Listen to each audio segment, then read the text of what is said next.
Once the activity of sex got really good and very, very pleasurable, and we went down the road of being adventurous with each other and open, but then I would go, man, but emotionally, we're still missing each other, and emotionally, we're still wounding each other. Mm.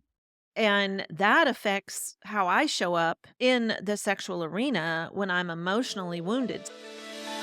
Welcome to the Get Your Marriage On podcast. I'm your host, Dan Purcell, a Christian marriage and intimacy expert and coach. I'm on a mission to help couples have the best sex and most emotionally intimate marriages possible. Our episodes cover topics you've always wondered about and are packed with practical advice designed to help you take your marriage to the next level. Understanding and making sense of our emotions is absolutely essential to living well. We have parts of our brain that are responsible for making sense of our emotions. We also have parts of our brain dedicated to mapping the emotional state of those around us. Sometimes couples come to me for coaching because they don't feel emotionally connected to spouse. There are a myriad of reasons why they struggle in this area. So, I invited Dr. Glen Hill, a marriage therapist, and his wife Phyllis onto this podcast to talk about their story and about the role of emotional connection in marriages. One thing I learned is when we use the word connection, we mean it in like we're not connected. It's a negative connotation to the type of connection. But often connected, sometimes we like the way we're connected, or sometimes we don't like the way we're connected, because being adversarially connected with your spouse, where you're fighting a lot, is still a form of connection.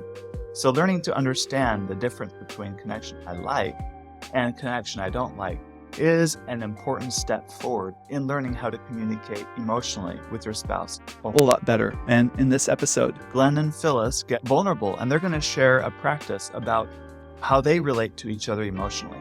My wife and I have been doing this practice daily for about 8 months now, so I can personally vouch for this. I encourage couples I coach to try this practice as well. So, before you hit the fast forward 30 seconds button on this podcast, I want you to understand how valuable your podcast reviews are. If you feel so inclined, please pause the episode and leave a review on Apple Podcasts now. If you hear your review read on the air, send me an email at support@getyourmarriageon.com and I will mail you a gift. Here's a recent review I want to share with you. This person says, as someone recovering from good girl syndrome, this podcast has helped take our marriage to the next level. It shares the perfect balance of physical and emotional intimacy in the boundaries of marriage that we align with. Get Your Marriage On breaks the myth that married sex is boring. That's true. They teach how the evidenced support notion that monogamy truly brings a long-lasting satisfaction. We downloaded the Intimately Us app and look forward to a new episode every Friday. Thank you for that review. Also, check out our upcoming retreats, the virtual one in July and the in-person one in October. These are fun ways to really get your marriage on. Another very powerful way to get your marriage on is to check out our Get Your Marriage On program that we recently released. This is for couples that want to really deepen their intimate connection from the comfort of their home. It combines an in-depth program with life coaching, and we're all based on action because, hey, action is sexy. Check it out. Go to getyourmarriageon.com, click on our free masterclass, or look at the results page to see how this program has impacted hundreds of couples already and how it can really help you in your marriage. And now for Glen and Phyllis. Glen and Phyllis, welcome to the Get Your Marriage On podcast. How are you this morning? Oh, amazing. Yeah, Thank you, good. Dan, I for love it. having us. This is Thanks. so fun. Let me ask you the question that I ask every new couple that I meet. First question I always ask them is, tell me about your honeymoon. Just kidding. That's the first question I ask. We can do that. That'd be creepy. But I do want to know. Tell me about your honeymoon. Oh, love that. Well, first of all, we've been married 41 years. So our honeymoon happened in 1982. Mm. And, our dating life was very, we are faith-based. God was a center of our dating life. We followed the rules. We had the checklist. We did all the things, very much influenced by purity, culture, but also very responsible. Like, as in, we had a good job. We bought our first house right before we got married. We did the things that we felt were really the guarantee for success. Uh-huh. And went into, like, even I just remember our first night, our honeymoon Mm, night, wedding night, that to me, I went into it thinking, "This is the gift. mm, This is what we've waited right, for. This is the moment that we get to right. finally unwrap the gift, and it will be just Mm, extraordinary and incredible." And our first encounter was far from that for me. yeah. For me, it was the greatest 11 seconds of my life. Well, yes, of course. And I had no Yes. idea she was such an Rice. ungrateful person. Yes. Startling. And I was so disappointed and so shocked, Mm, actually, and yet didn't have the language to say that. right. Mhm. Didn't know how to even express that that was Yeah. not worth waiting for. Mm, And we went, we were our honeymoon was at a honeymoon resort, and so everything kind of pointed in that direction. Right. Uh-huh. The ceiling above the bed was mirrors and all these things, and Ooh. and at that moment in my life, I just wanted to escape. mm, I wanted to do anything on this honeymoon yeah. except have sex, because the Mhm. first encounter was so Mm, negative for wow. me.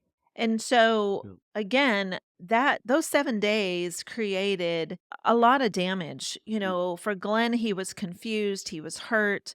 We came home from the honeymoon and didn't know who to talk to, so right. just suffered in silence. We were very, very active in church and Mm, had really, what we would say, were great friends and great community, but nobody talked to us before the honeymoon.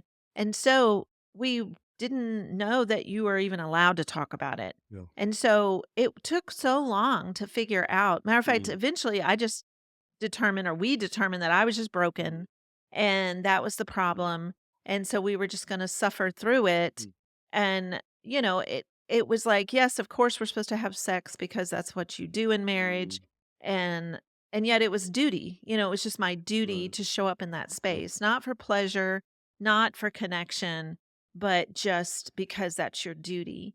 And eventually, through the help of friends, one conversation, it was a Mm, couple of years in, one conversation changed everything, where I learned I wasn't broken, we just didn't know what we were doing. And Yeah. so the no pleasure then turned into pleasure, and it was like, "Oh my word," that changed mm, everything. And I think at that point in our lives, we decided no one should go into their mm, honeymoon not having someone talk yeah. to them. Yeah. Yes. Yeah. Yes, yes. But by then, there'd been so much wounding. I Yeah. mean, back to our honeymoon, we did a tremendous amount of water skiing on our honeymoon because Phyllis figured out if we're on a boat with other people, ain't none of that sex stuff happening. So literally, we'd Mhm. have breakfast, and I'm thinking, "Hey, babe, you want to go back to our suite?"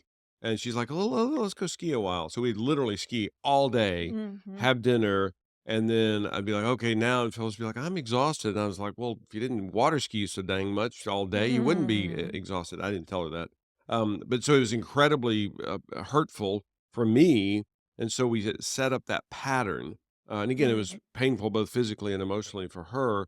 So 2 years in, we learned some logistical things, which were Mhm. beneficial and helpful, but there had already been so much damage relationally, which Yeah. we did not understand at all.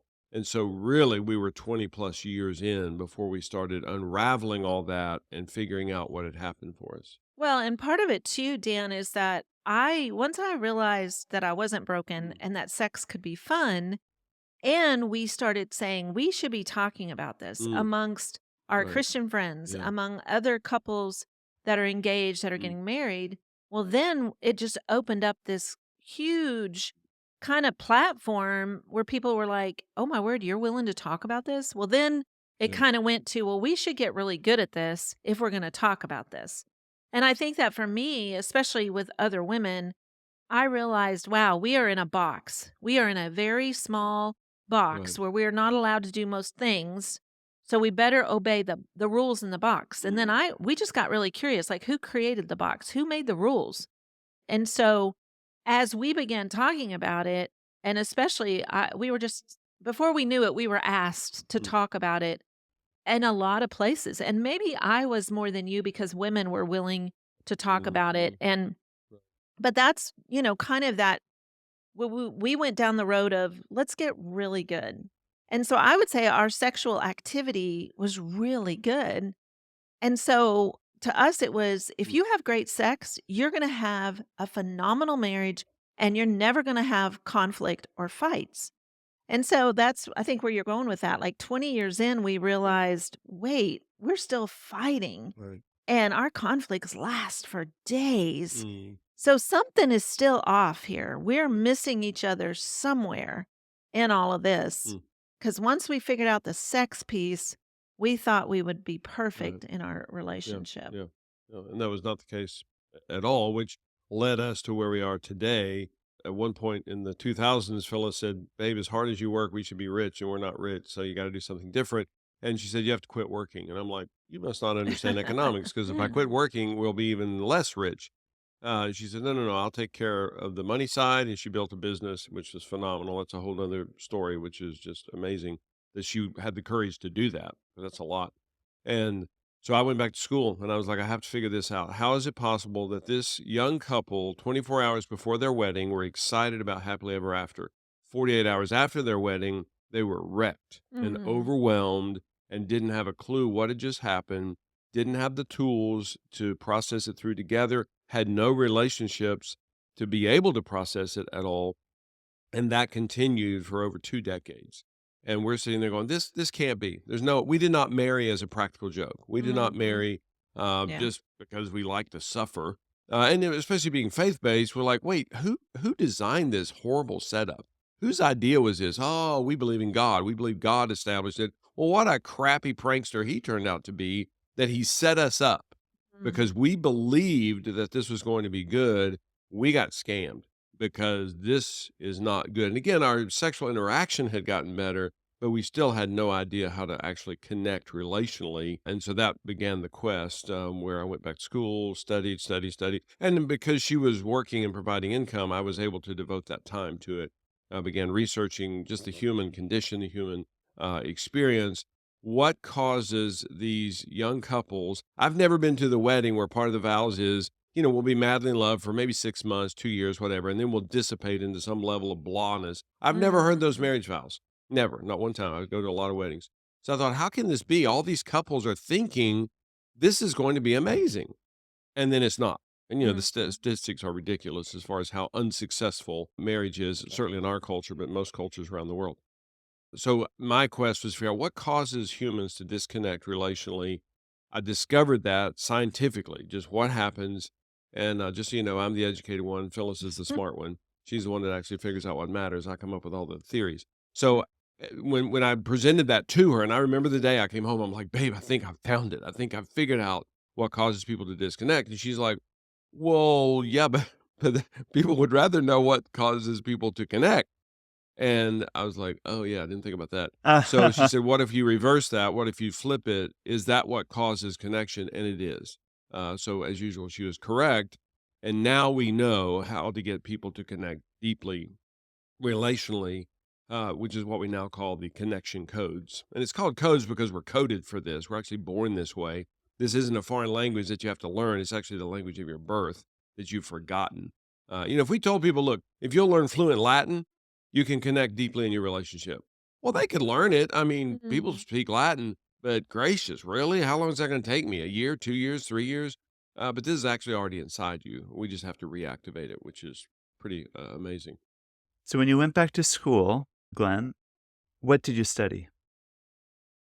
Well, I started out just finishing up my undergrad, and then I studied marriage and family therapy. I became a licensed marriage and family therapist. And then my PhD is in sexology. So I'm a clinical sexologist because I wanted to, well, a variety of reasons, but one of those was I wanted to understand sexuality because I Mhm. know that's such a piece. And that was before we really connected deeply. Again, we were having better sexual activity. It was more pleasurable, but we still were missing each other so much. So I wanted to figure out that piece, and it's fun studying sex. It's the greatest degree in the world to have a I PhD in agree, sexology. 100%. Because I get to talk about sex all day, every day. But I just wanted to study that and figure out how is this possible that this thing is supposed to be this amazing gift actually Mhm. becomes this incredible curse.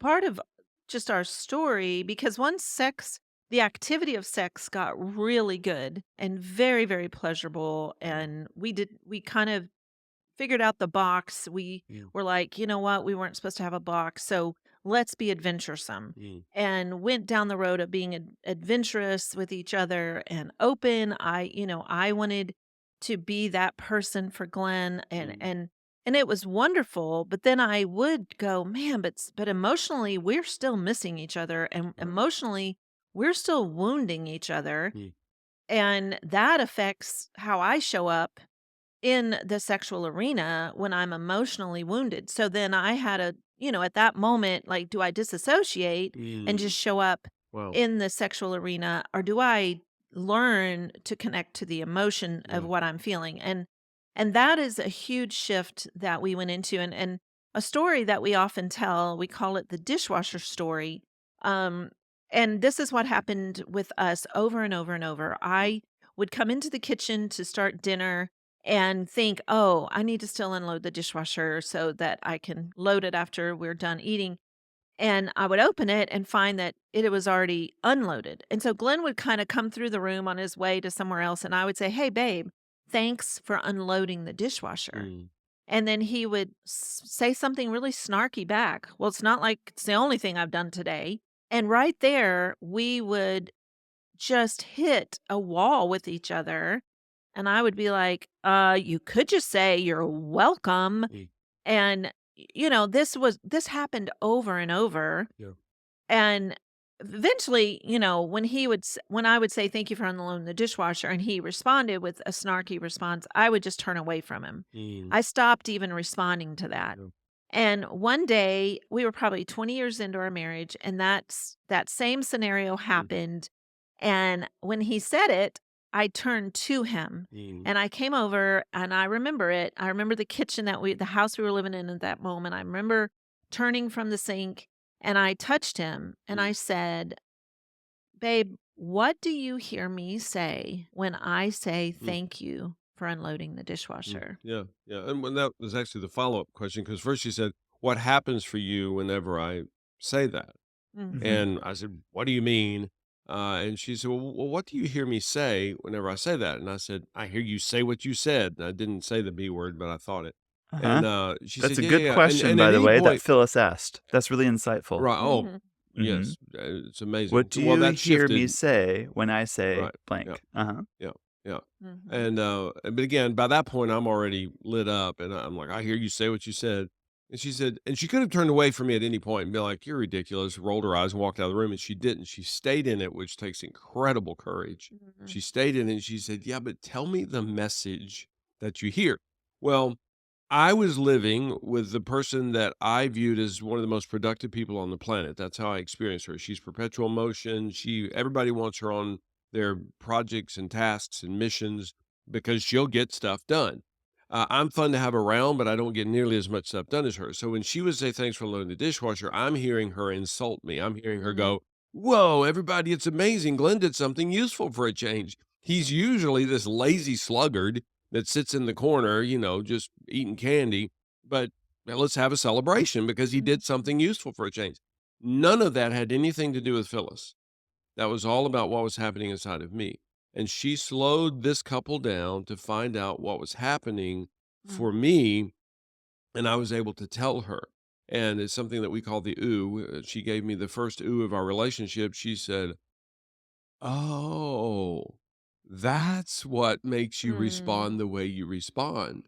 I've just insulted you, and I've been telling you for years that you should say you're welcome to an insult. Mhm. I should insult you profusely. I should talk about what a loser, failure, idiot you are, and then you should say, 'You're welcome.'" Well, that didn't make any sense.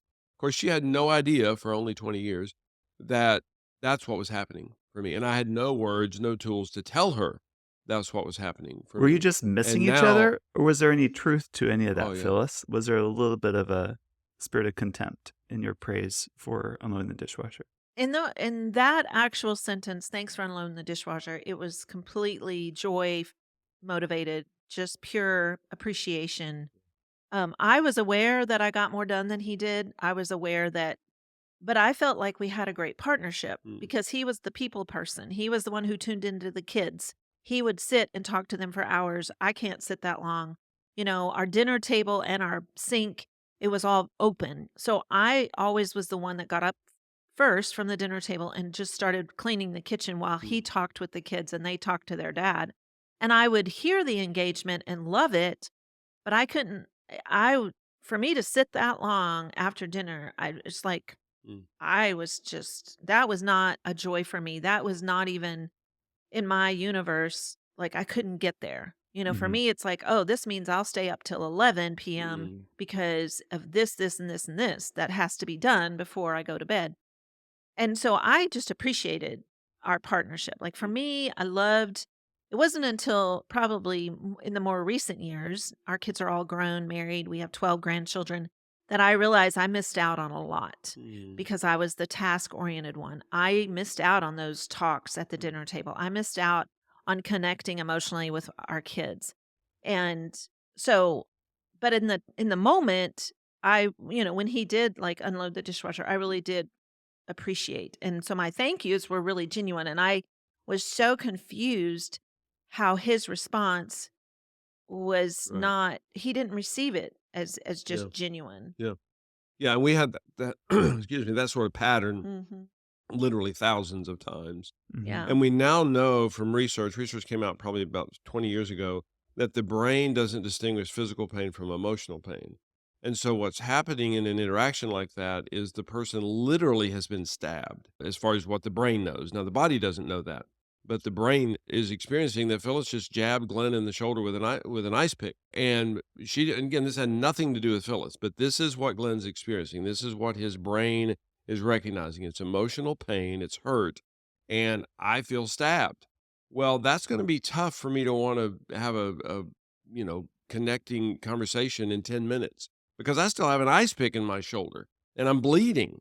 Well, she didn't know that. She literally had 0 idea that that's what was happening. And this is what happens for so many couples in their sexual relationship, and it could be either party, but he wounds her 7 times during the day. So he kicks her in the shin, he stomps on her foot, he stabs her in the shoulder with an ice pick. So by whatever 8:30 that evening, she's been wounded 9 times, and then he says, "Hey, babe, you want to like get frisky?" And she's like, "I'm still bleeding throughout the day from when you wounded me." Well, he doesn't know that, and so he doesn't understand how come she's being so cold and Well, and the rejecting it. wounding can come from something as simple as Absolutely, saying thank you for unloading the yeah, dishwasher. yeah, So on paper, no one would say, "Oh, that is a wounding, don't do that." mm, But in our interaction for Glenn, it was wounding. yeah, And so that moment, that dishwasher moment changed so much for us mm, because when I learned what he was receiving when I said thank you, oh my goodness, my compassion, I mean, I just melted because I realized, wow, there are so often that I am wounding you and I have no idea that mm, when I am thanking you mm, for things, you're hearing it in a way mm, that is wounding. And I know that I think many of us were raised where the answer is, Glenn, change who you are, get mm, over it. Thank you is an appropriate human response, human saying. And yet that doesn't work. And You just so, paper and over I the had, it's like a Band-Aid. You just paper overing the yes, real issue, yeah, yes. right. mhm, And for years, I had even responded back to him, humans say you're welcome. Like, and that mm, was even more wounding and insulting because he wasn't wanting to experience pain or wounding of me saying thank you. He just did. mm, And it kind of led us down a road where, first of all, when he would react in a way that I thought, something's not mm, quite matching up here for what I'm thinking the response should be, I would then say, babe, what are you hearing me say? mm, And it changed our interaction where I could slow down with him, I yeah, could lean into him, touch him. And then he began really unmasking mm, and showing me what was really happening for yeah, him every day, all day long. yeah, And it was incredible for us because it changed our emotional mm, relationship with right, each other. yeah, I Mhm. made space for who he was. I made space for the wounding, for his pain, for yeah, the ways that I hurt him that I would have never dreamed I was hurting him. And it kind of opened the door because when he went back to school and had time to do research, it really did go into the emotional part Mm, of who we are as people, because it's like you begin to realize so many times we miss each other mm, emotionally because we're having two different experiences right. with the same Yeah. situation. Yeah. And to understand, I was not trying to feel hurt. And what we typically do in Mhm. those situations, what we do culturally is we say, well, Glenn, don't feel hurt. She didn't mean anything bad by that. Okay. So shoot me, I guess. I mean, what are you going to do? I'm not trying to feel hurt. I don't know the people who try to feel Mm. pain. I've never met that person. I've never met the person who tries to feel fear. Mhm. And in our faith based communities, there's been a tremendous push for centuries. This is not a new Mhm. development that we say, don't feel fear. Choose faith, not fear. Well, who's choosing fear? I want to meet those people. I've never met a person ever who gets up in the morning and says, what's my plan for the day? Oh, I know. I'm going to choose fear. I don't know those people. So I don't think it happens. So I was feeling pain. I was. Now, Mhm. this has nothing to do with Phyllis, even though it looks like it's all about Phyllis, because she's the one saying the thing from which, my pain is Mhm. being activated. But now we are really, really fluent in this language. So I'm able to tell her in that moment that I just felt hurt. Not her fault. Was she involved? Well, yeah. Did she contribute to it? Yeah, but it's not her fault. She was just involved in the process, but her saying thanks for unloading the dishwasher or whatever, or something of that nature. And all of us have the ability to be unkind. I'm not saying that Phyllis has never been unkind or Glenn's never been unkind. We certainly have been, but by and large, most people are not doing it on purpose. But I Mhm. did feel pain.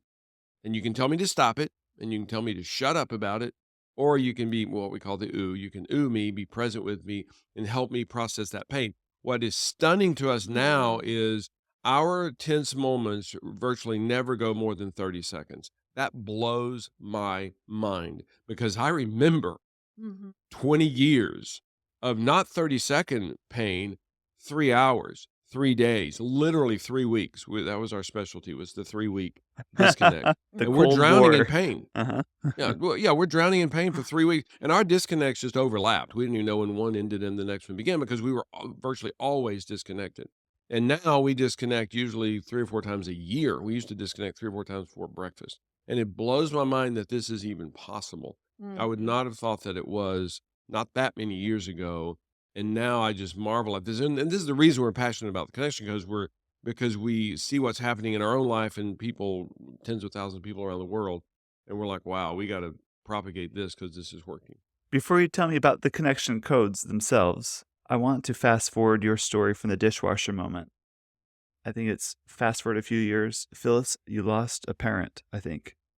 Mm. Mm, Yeah. Yeah. And can you tell me about what you learned about emotions around that phase of your life? Because I Yeah, think well, a absolutely. lot of people can relate to you, Phyllis. You're the task person, you're the doer, and you Mhm. get a lot of satisfaction out of checking the box, getting things done. Mhm. But like what you said, looking back, you miss out on some of those crucial mm, emotional connections. And I love that story because it kind of illustrates how we really are connecting emotionally, but sometimes we hide it or stuff it. Yeah, yeah, yeah. well, So, as we mentioned, Glenn went back to school and I started a company and had great success, which even fit all the more into my task checklist world that I was, wow, more successful than I ever dreamed I could be because I was a stay at home mom before that.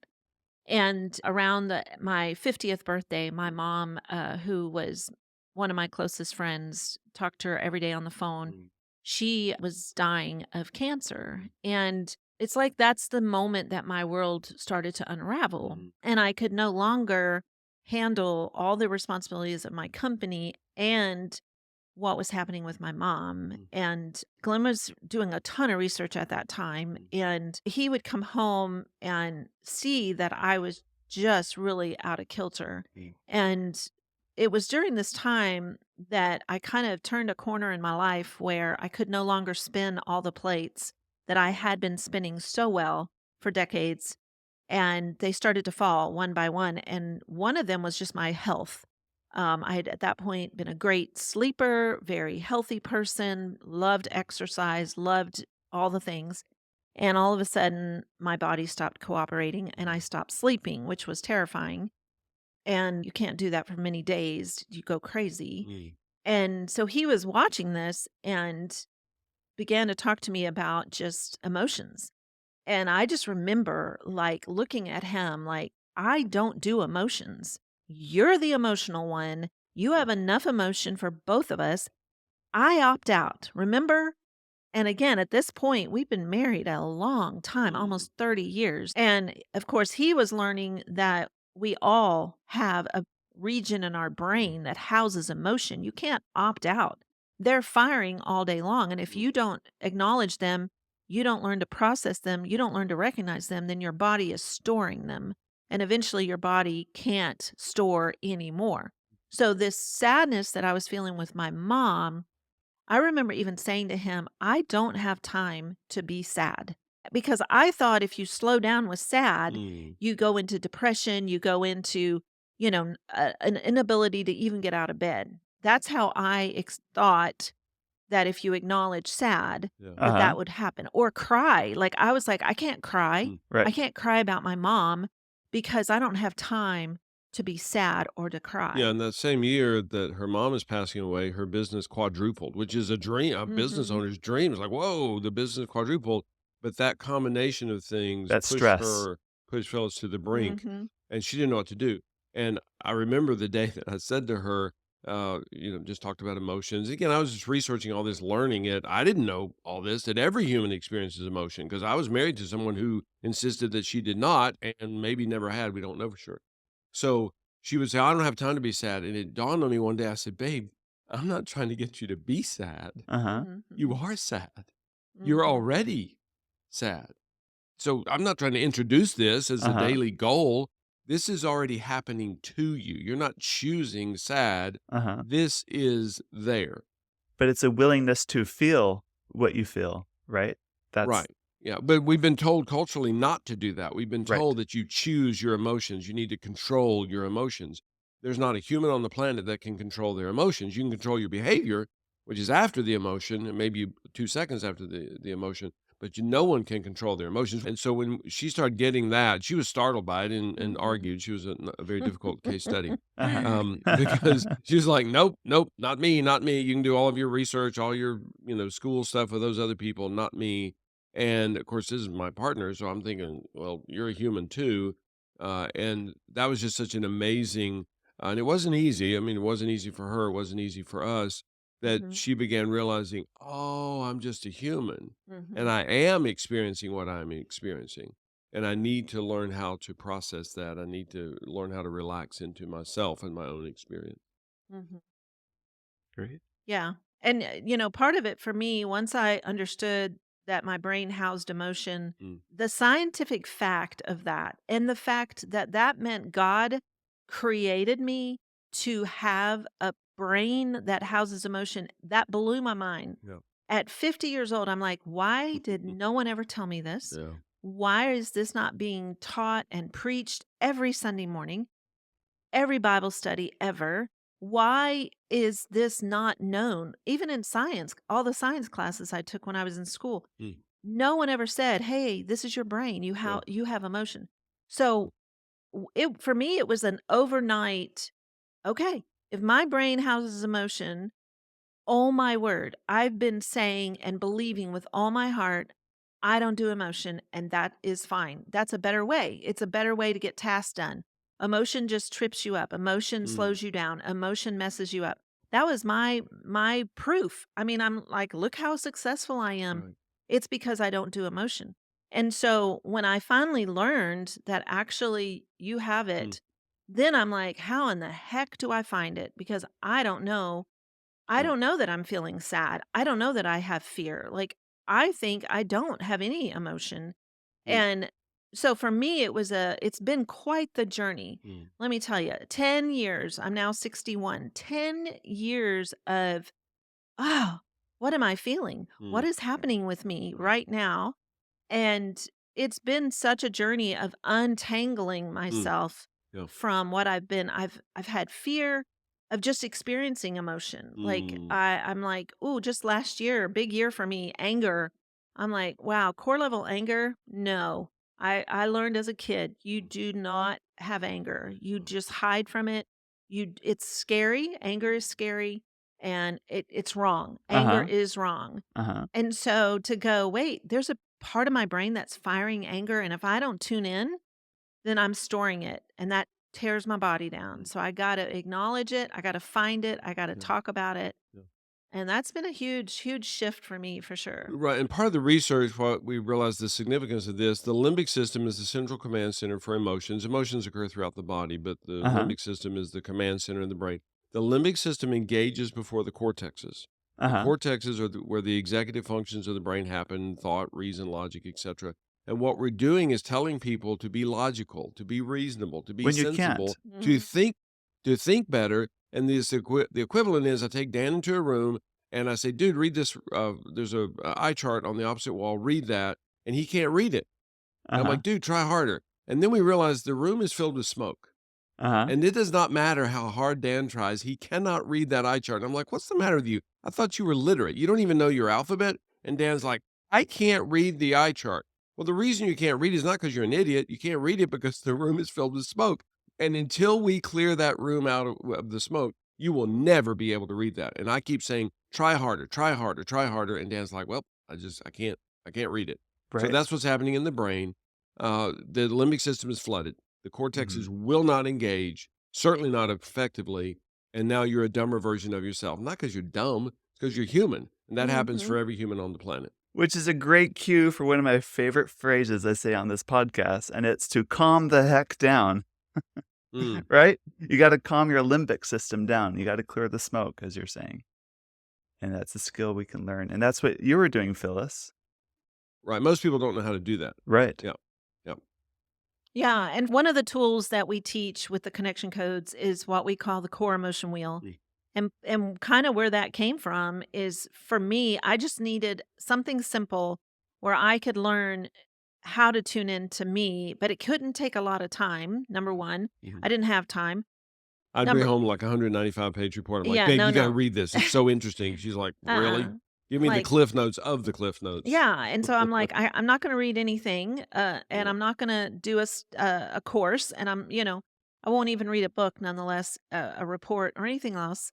And so Glenn at that point realized, okay, we've got to have a way to do this where I can every day Mm. kind of do a practice where I am tuning in to what is happening with me.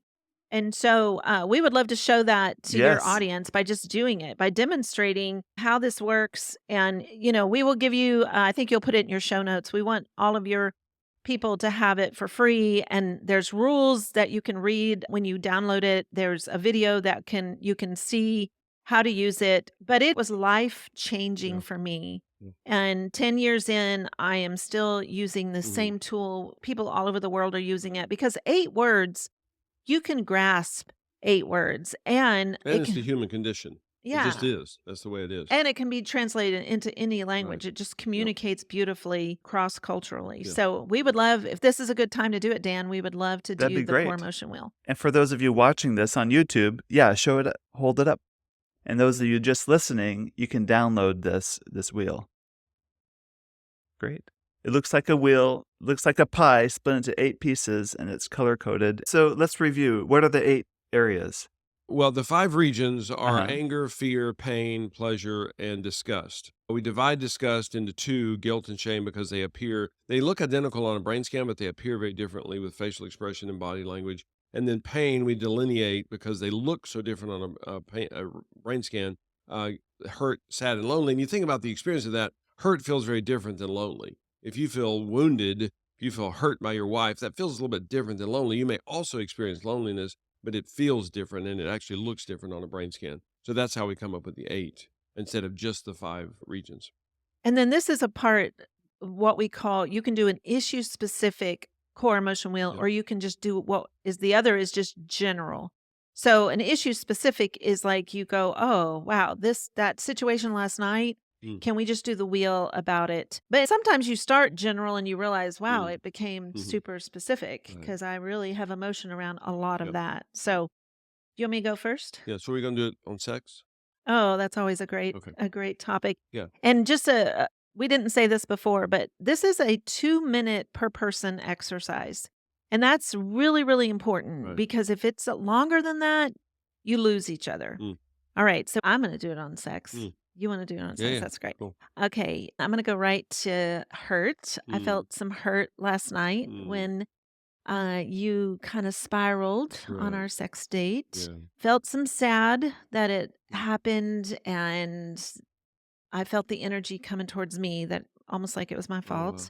Probably for a split second there, I felt lonely in it because I was so excited and very interested in what we had planned out, and Yeah. then I saw we derailed. So felt Mm, lonely in that moment, felt ton of joy that mm. I kept you engaged, Wow. that I did not lose you, that Mm, I pulled you back in yeah. and felt a lot of joy. I did have fear Mm. that I would not be able to do that, that you were Oh, too yeah. far gone Mm, in what you were experiencing. So a lot of joy that that happened, mm. but definitely some fear in that. And I think in those moments, I do feel anger that you are easily derailed. Right. And I know that's our history, our story, but I almost feel like 41 years in, it's almost like Mm, everything has to line up perfectly right. for things to go well. Yeah. So some anger in that. Guilt, guilt or shame over last night. I don't know. Because I could take the guilt on, the power went out of the fridge, but Mm, that wasn't my thing. Like, I right. just happened Yeah. to discover it. Mhm. So, yeah, I don't know that I felt guilt and shame in that. I know I have a history of our past. So when it comes to Mm, sex in general, I would say I have guilt and shame over just our history of yeah. pain and hurt Mm, and rejection and pushing you away and not being as interested. So I do have guilt and shame over that. mm, okay. Yeah. Get that. Wow. Mm, Thanks. So for me, yeah, tons of joy over last night. You were a mm, superstar, just so powerful. I mean, oh, I adore you already, but just seeing you being yeah. powerful was pretty spectacular. I should have Um, videoed it. It was mm, that good. A lot of shame in that. I get derailed so easily. I get knocked off mm, course, and I present not as the best version of me, which yeah. stinks. Wow. And guilt in that because that's not fair to you. Like Mm-hmm. you mentioned, the fridge. You had nothing to do with that, and Right. I just get distracted and knocked off course, and then you Mm, end up because it's a partnership, a sexual partnership, and you end up mm, being hindered by that. yeah. Last night I felt a lot of fear that because I could tell that this was getting knocked off course, getting Mm-hmm. derailed, and it just, you mentioned spiral, and I can just feel it happening, and I feel a lot of Yeah. fear that the train is picking up speed and then running Wow. off the rails. Mm, Some lonely in that, just that the tasks ended up, me just being responsible for it, and yeah. we weren't expecting it, and all of a sudden there's all this is just appeared and it had to Mm-hmm. be dealt with. Sad in that, but certainly sad just the happening last Yeah. night, but the fact that so much of our history, Yeah. the trauma from that has set us up. So, Mm, there's such a trigger response, trauma response from many years gone by. Would have been yeah. very nice Yeah. if someone had helped us early on, given Yeah. us a clue. Mm, Hurt. I don't know that I had any hurt last night about that specifically. Of course, tons of hurt over the years yeah. in our Yeah. sexual relationship or lack of such, where we Mm, miss each other wow. so much. But then, oh, let's see. Did I say anger? I don't think so. Okay, so anger. Yeah, it pisses me off just that I'm that easily derailed. That we have Mm, that history. That there's trauma responses, and that we can miss that easily, miss with each other, mm, which leads me back to the joy. Just that because you're in it too, and you're a real person too, and you just were mm, powerful and said, screw it, I'll make this I'll make this mm, work anyway, which is just yeah. spectacular. I'm so honored that you would care enough about me to do Wow. that. Pretty amazing. Yeah. Mm, Mm. wow. Thanks for demonstrating that. I think every couple could Oh, yeah. use an emotions check-in every day. And I like the way you're doing it. Yep. You're Yeah, you're hitting all absolutely. 8. That's the goal, right? Like pick Mhm. something and see if Yes. there's a little bit Yes. of Right. all 8 in that. And that's Mm-hmm. instructive because we don't experience just one emotion discreetly. Absolutely. It's Right. it's usually a Right. blend. Yep. So, So will you do it, Dan? all right, is it my turn? Yep. Yeah, it's yours, and you Okay. don't have to do it issue specific. It can be just in Yeah. general. Yeah, yeah. Well, I was late arriving this morning for our podcast interview, Mm, so that's heavy on my mind. So, Okay. mm, there's definitely guilt of, like, "Oh, mm, no, I'm making them late. These are my guests. I've been looking forward to connecting with them, Mm. mm. and Wow. Mm. I hate making people wait on me." That's one thing that Mm. I Mm. feel I'm very aware of, like, if I'm holding up somebody, don't like that. Yeah, yeah. And a little bit of shame, Mhm. like, I'm supposed to be a professional here, and even when we're setting I'm Mhm. hooking up my microphone, getting my headphones, and, like, I Right. was clearing out my background, like, it wasn't very Mm, professional of me, so there's a little bit of shame, like, I mm. want my Mm, get honored that. guest to perceive me as a Yeah, professional here, and here I am, hear like, Yeah. that. scrambling to get things ready. Mhm. There's definitely joy in connecting with great Mm, guests, and just mm. I lose Mhm. myself in your story, and I see a little piece of myself and a little piece Wow. of my wife and Mm, Mhm. everything in what you're saying, and there's joy Wow. in connecting with great people, and so I feel that too. cool. Wow. Yeah. Mm. Fear, I mean, for me, there's always that imposter syndrome whenever I hit the record button and I'm going on air. So Mm. there's some, Mm. I would put that in the fear Wow. category because it's just not my, I'm an introvert. I'm not a great Mm, public speaker, or there's things at least I tell myself at least. So there's fear behind Mhm. podcasting in general. Mm. Yeah. Uh, Yeah. wow. disgust, I can't think of a disgust emotion right now in this, other than the fact that I didn't shave this morning, so I'm a little self-conscious for that. But, those listening Mm, can't tell. Anger, I don't feel anger right now in this situation. I don't feel lonely or hurt per se, but, I do have a great excuse why I was late this morning. So, there's a lot mm. of joy around why I was late because there's a good reason why I'm late. So, Wow. I hear you. yeah. Cool. Love that. Love it. Thank you. Wow, that's so good. Yeah. And so, just for your listeners, when you start this, and this was the thing for me that I had to really find Mm, let's see, you mentioned, oh, I don't feel any lonely right now. And often what we say is, well, when was the last time you felt lonely, or when was a mm. big time you felt lonely? Right. Because for most of the time, you do experience all 8 emotions like kind of constantly. And we're just not always Mm, aware, or we have yeah. defined like lonely. Sometimes we only associate with people Mm, instead of thinking, wait, I feel all alone in this endeavor. Or, even this morning, you were alone in trying to get your studio set mm, up. Mhm. And so it's like, oh, yeah, there is some lonely in that. No one else was there moving stuff around or, mm. getting the set ready Oh, yeah. and it's just that we think of some of these emotions that have to be bigger or they have to feel stronger, and so we kinda miss ourselves with that, and I know for me, it's been doing this every day and hitting all 8 Mm, and not skipping is mhm. really important, and, Yeah. I mentioned earlier, anger has been a really big one for me because I do this and I have done it for 10 years, but I would say anger was always a much bigger, like, I feel anger that there's a war going on. I feel anger that there's school shooting, Mm, but I couldn't get to a personal anger until I did a lot of work last year and then started going down the road of, yeah. oh, I feel anger towards my mom because Mm, she didn't stand up to my dad and she never had a voice when mm, we were young.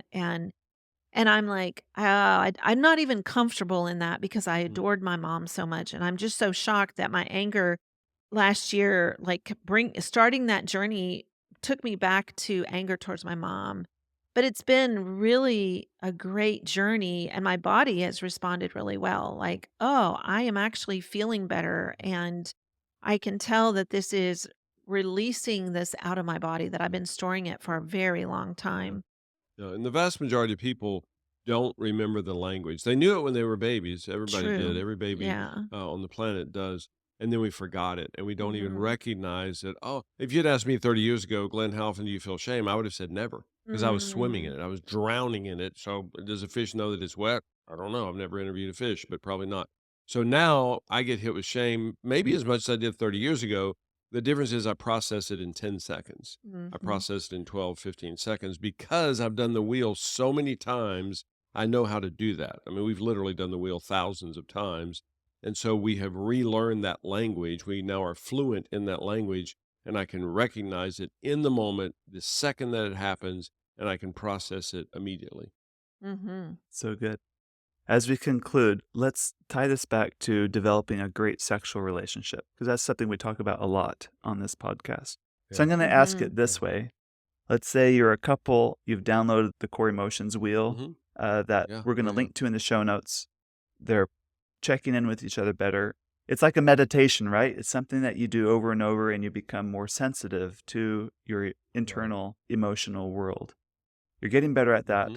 Now, what are your black belt sex tips? How do you take kind of, Mm. you're at a good, healthy baseline, and now you want to take things to the next level? I will jump I'm pretty fast at this, and I also do wanna say, like, we develop master classes on the basic foundations, which is the core emotion wheel and all the study of emotion, Mm. but we also did one on sex because we knew that we had a lot to say about that, so we Mm. have a master class on that. If you put the DAN, Dan, into that as a code, you'll get a discount, if you wanna purchase that. I would say the biggest thing is that we have learned to be able to communicate by saying, I feel sexual joy. Mm. I am experiencing sexual joy. It tunes Glenn in. He's like, ooh, what's happening with sexual joy? And I'm like, well, I was just thinking it'd be really fun tonight to play sexually. And then we just open up the Right. communication. He does Yeah. that with me. I do that with him.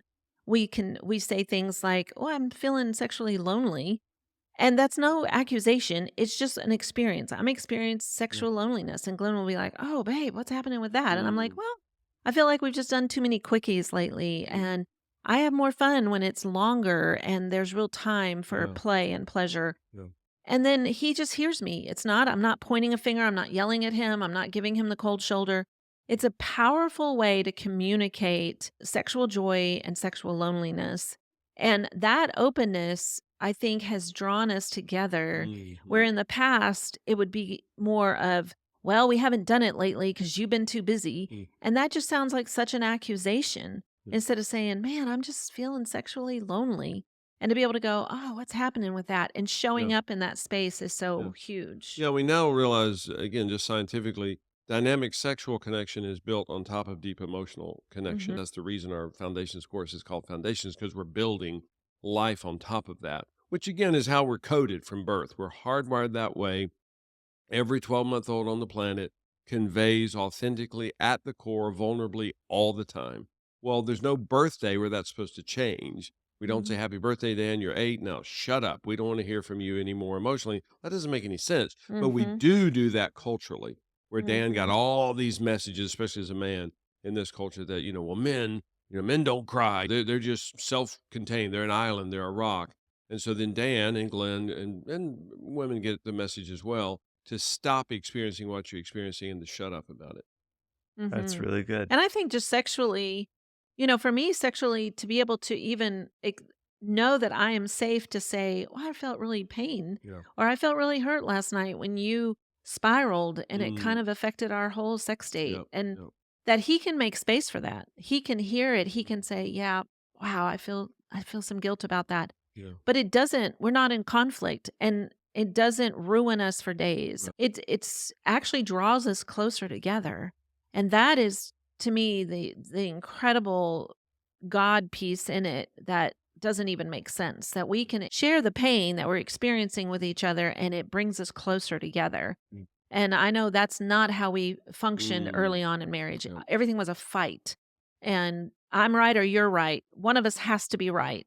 Instead of just going, "No, I'm just experiencing pain in this." And it's just so powerful. I think that's why last night even I was able to show up Mm. even though he was spiraling and kind of the woe is me, and it really almost looked like, "Phyllis, this is all your fault," Mm. in his verbiage, but I know it's not, and I know he's spiraling, and it gave me the power to show up for him and to be, just able to emotionally give to the situation and pull him out, and so we still had a great, fun sexual encounter because it's like, I can show up for you in that space because I know we're emotionally connected. Mm. And so that's the power of this kind of stuff, and Yeah. being able to do that, showing up for each other emotionally just brings your Mm. sexual connection to another Right. level.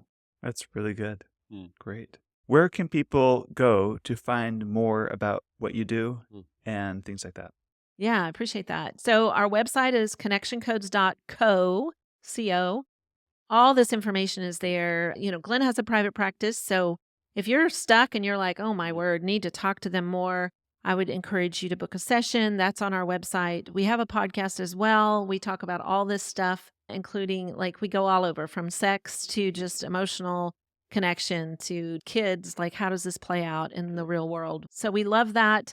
And we also have a book. It's on Amazon, The Connection Codes. So once you find us, you pretty much see that there's a whole Yeah, lot. and I have to throw in there, we are, halfway through our first cohort of Mm, coaches. yeah, So 8 weeks from now, we will have 18 coaches that are also available because we're pretty yeah. maxed out, which we love what we get to do.